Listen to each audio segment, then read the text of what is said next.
So today I wanted to talk about the whole thing of going out in public and, passing as a woman rather than people just assuming you're male or whatever, and a few things that you can do to help.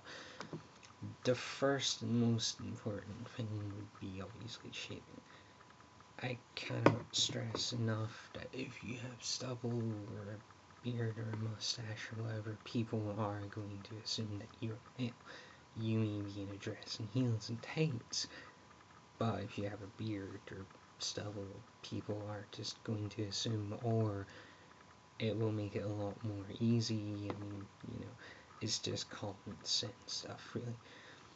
The second thing would be makeup. You might want to avoid makeup. Then again, you might not want to, but generally only do it if you know what you're actually doing with it. I mean, practice a lot at home, obviously.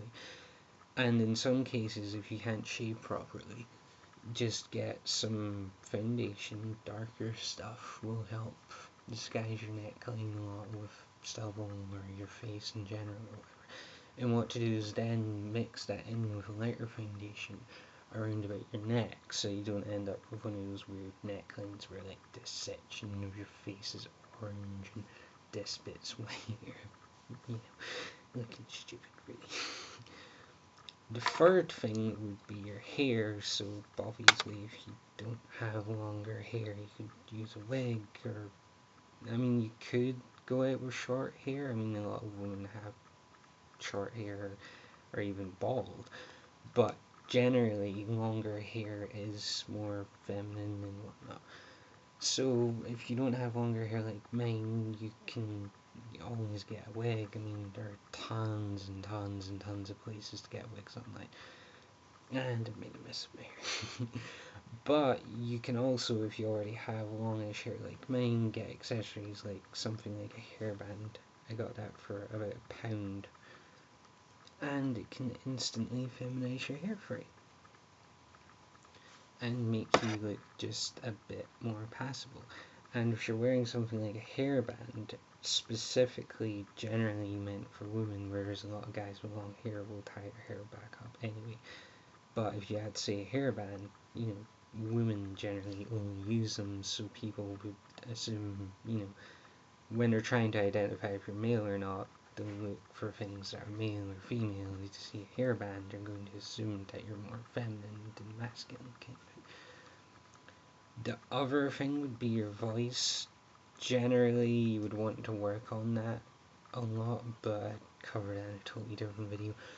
But you should always be aware of it, and obviously I don't have a very feminine voice yet, but try to be as feminine as possible without, being over the top about it or whatever.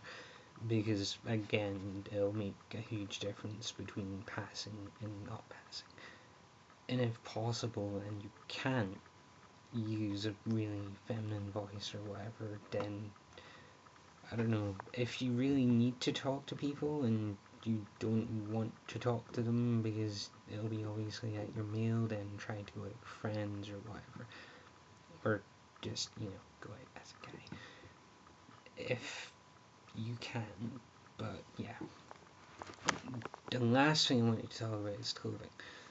Basically, don't go over the top. I mean, it's okay to go out looking great and everything, short skirts, whatever, but the more over the top and pink and glitzy and whatnot that you look, the more chance that you're going to look like a drag queen or whatever. And you really don't want that if you're trying to pass in public, unless that's what you're going for, and then, go ahead. But generally, what you want to do is keep to some sort of, decent general wear, like a skirt or whatever. Just don't go over the top with pink specifically and tons of jewelry or whatever.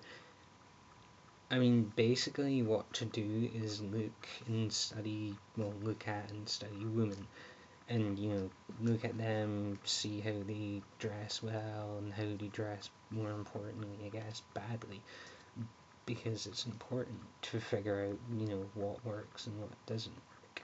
and from there you can sort of decide for yourself what would work for you, what wouldn't work for you. And that's all for now. Have fun.